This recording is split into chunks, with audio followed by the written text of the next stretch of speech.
Hello and welcome to FinCrimeTV. This is Chinwags with the Old Codgers Club. I'm Julia Chin. In this program, I want to talk more about fraud and scam. In our last episode, we have already discussed that. And so what I thought would be very relevant, and it's a follow-up to our last episode, is to discuss the human trafficking element relating to fraud and scam.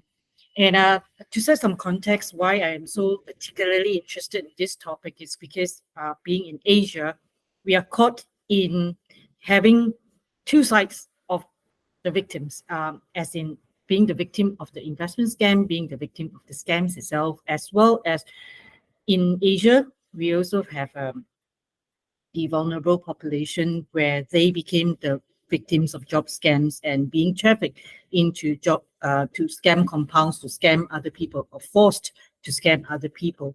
So given that Nigel is actually living in Asia, let me start with you.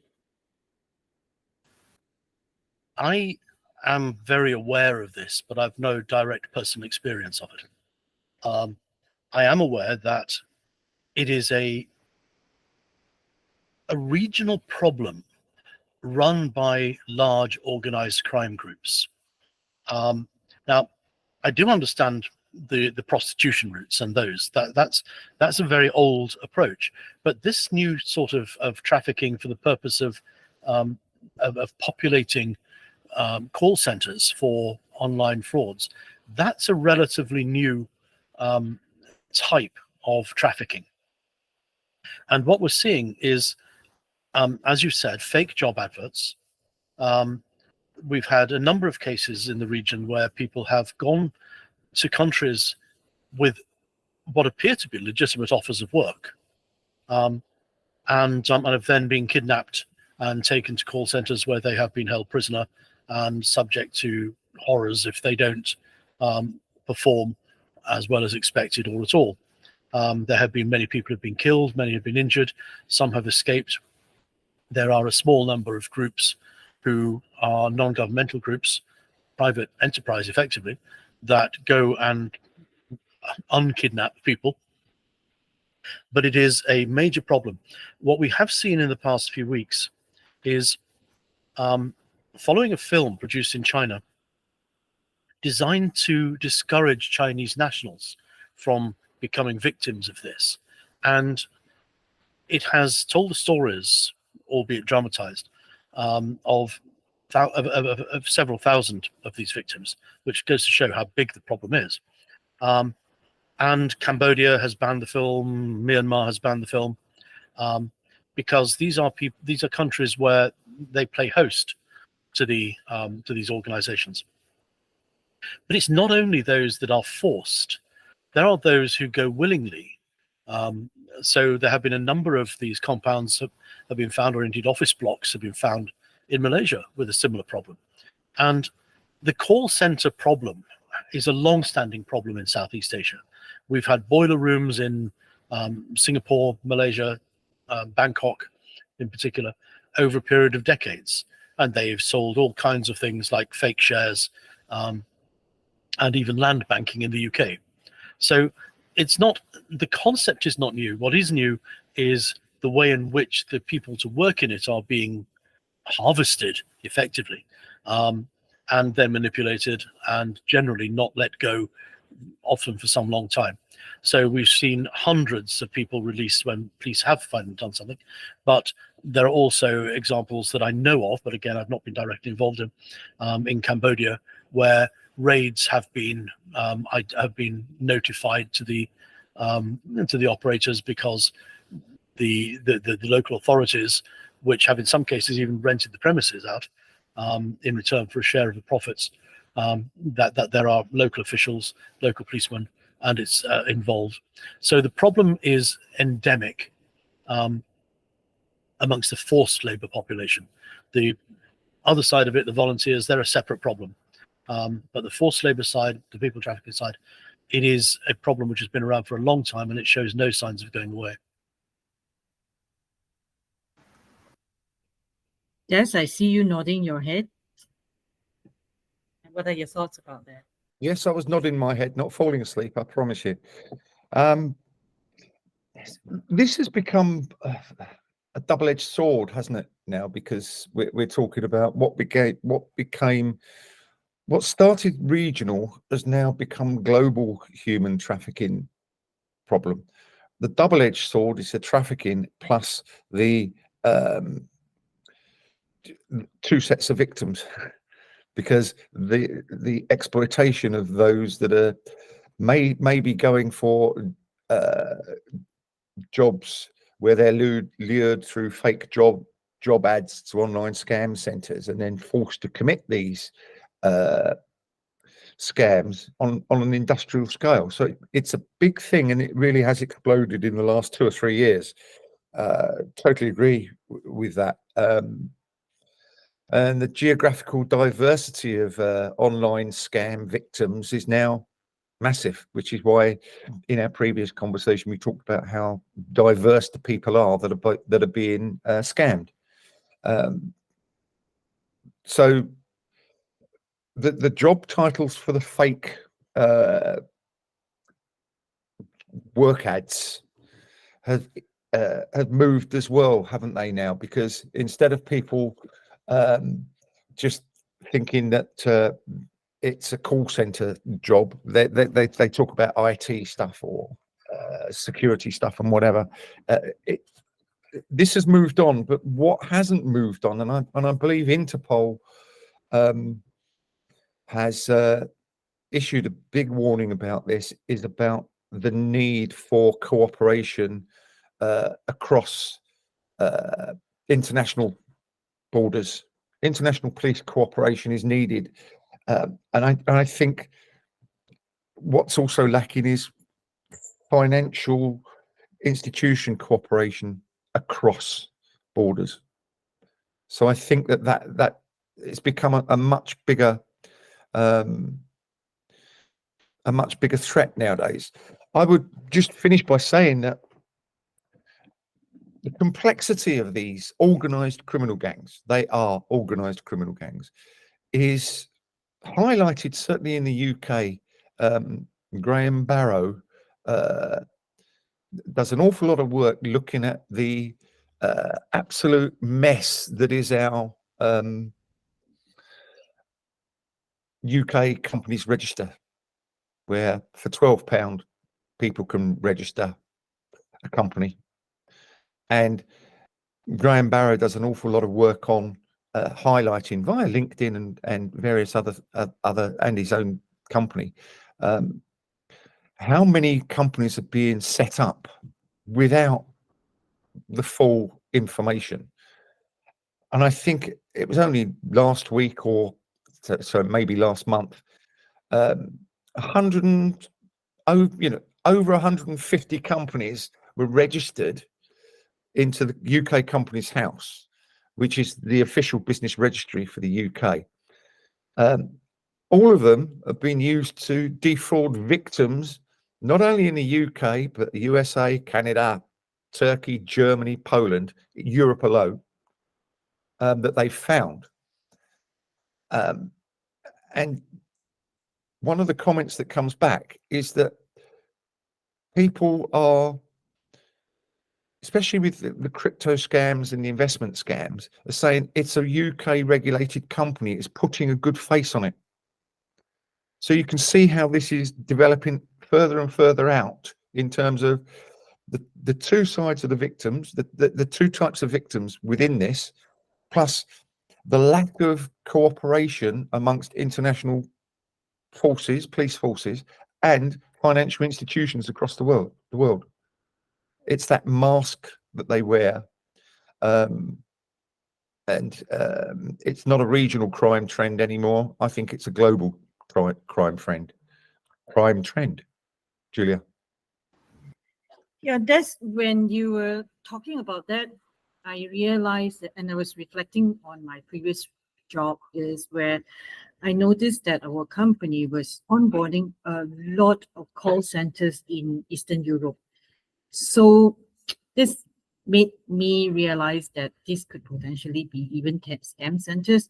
So from an MLRO perspective or money laundering reporting officer's perspective, Mark, what do you think that we should be looking out for as money laundering reporting officers, and how do we look at the best way to possibly decline what such accounts? It is the classic follow the money, because I'm going to be very picky about the examples that I'm going to use here, not to be difficult, but just to try and give some idea for people what to be doing. In 2022, a nurse from Bermondsey was convicted, actually with the help of the National Crime Agency, and she'd been importing women from her Nigerian village to be forced into sex work, and then fed them chicken hearts, smeared them in blood, and used all these sorts of things to keep them in line. But the cash from that work was going somewhere, because it is still very much a cash-based business as far as I know. So what the hell is a Bermondsey nurse doing, bringing in so much money to the account? That is the classic one. But of course, this comes straight back to the point that Nigel was consistently good about. By the time you get to see that you've got a weird and wonderful cash flow, you're already on the hook. The other kind of things that is very prevalent in the UK is the use of cheap labour, sometimes forced, in the agricultural sector. And for some time, the gangmasters, before they were regulated, the people responsible for putting together groups to go work the harvests, some of them were not being ethical, shall we say. Now, what are your chances of an MLRO picking this up? If you're banking the gangmaster, again, you're looking at the cash flows, but here your friend is going to be the local news and the actual reporting of it. Now, there is nothing wrong with getting groups of people who you transfer from one country to another legally, with the right visas and permissions, to do seasonal work. And one rather overexcited member of the community, shall we say, reported a farmer for using cheap labour, and the farmer was hoiked off to the local police station. The police were somewhat surprised when the next hour or so, the entire 60 people who he had hired and looked after rather well turned up outside the police station going, "Let my farmer go." So from an MLRO's point of view, it's tricky. You are more likely to catch the information post-event, and you've got to be very careful about what you're actually looking at, because whilst people can still make money out of people trafficking, they can still do it. And finally, well-intentioned governments have made it harder to deal with organized crime. Again, in the UK, Albanians were coming over illegally in the rubber dinghies, and when they were caught working on various cannabis farms, they claimed they'd been illegally trafficked, and therefore the police did nothing with them. So I'm afraid, from an MLRO's point of view, it is a highly impactful, very emotional, and extremely tricky one in which you need to use your professional judgment. Does that make sense, Julia? It does. I think that what I have to say is we make decision based on the knowledge that we have at that point in time, and whatever decision that we make, that is be properly documented, because I think that's probably the only defense that we have as money laundering reporting officer. What do you think? Well, I agree with Julia. I do agree with Julia, but I think that we recently had on Uncommon Sense, another program on FinCrimeTV, the mother of a victim of human trafficking. And her case was really weird because she didn't even leave town. She was just manipulated by a boyfriend. And she ended up going through most of the things that traffic people go through. But then she simply walked out and went home, which was really weird. You know, the whole case is strange. But the important thing about it is that girl never saw any of the money. So when we look at the victims, the important lesson from that case is when we're looking at the victims to see if we can follow the money, there's no point because that's not where the money is. So all financial services businesses are being told, look for the victim. That's where go. Okay, fine. Feel really sorry for the victim, but that's not going to help. Look for the money because that's not where the money is. And I think that we have a big problem in trying to get people to understand that sympathy for the victim, even empathy for the victim, doesn't actually help us in financial crime risk and compliance. So that's the first problem I have. The second is that although I have not yet been made aware of this happening, I have no doubt that it is, because it's the kind of thing that would happen, is that where those that are in this kind of forced labor are no longer deemed good enough for that they will get pushed into the rough end of the sex trade and the like. They're not going to be let go. They're going to be just pushed further and further down the lines of abuse, and that's more difficult. We also have to bear in mind that while we've been talking about forced labor in its various forms in for example, the UK and across Southeast Asia, in South Asia, in India in particular, these very same scam centers are actually run as a business, and the people that work in it go to work, like the work, go home at night, and it is their job. They are not forced into anything. And so here we have another problem. Do we feel sorry for those people? Absolutely not. But they are at the driving end of it for example, tech support scams and the like. See, I'm using the word scam because it's convenient. But the point is that not everyone who works in these things is in some way abused. They are not merely volunteers. They are actually anxious to work there because they earn so much money. So I think one of the major contributor to this is poverty itself. And as money laundering reporting officer, for me personally, I feel that we won't be able to stop any of this by ourselves. It has to be a group of people or all of us coming together and also learning from each other. And that's why I have the Old Codgers Club, where I'm learning and continue to get information and understand how the world goes. I see you shaking your head, Nigel. You I'm disagree with shaking me? my head vehemently, because if you remember, we're supposed to be focused on the trafficking as it relates to call centers. And the target market for hoovering up the people who will work in those call centers is not the poor. It is not the illiterate. Those are the ones who end up in prostitution and on working on farms. For what we're talking about here today, which is the people that are operating frauds by telephone or by internet, those are not poor. They are not thick. They're naive, perhaps, in taking the job, but they're not uneducated, because if they were, they can't do the job. These are Yeah, the other thing is, often have degrees. They are often people that have got got real world work experience, which makes them especially valuable to the fraudsters. So it's got, in that particular case, it really has very little to do with poverty. Perception of poverty, perhaps. I want a nicer car, therefore I'll go there and work for 6 months. But that's not poverty. The poverty is the ones who end up in the horrible prostitution rackets and being beaten up for not pulling up enough turnips or whatever.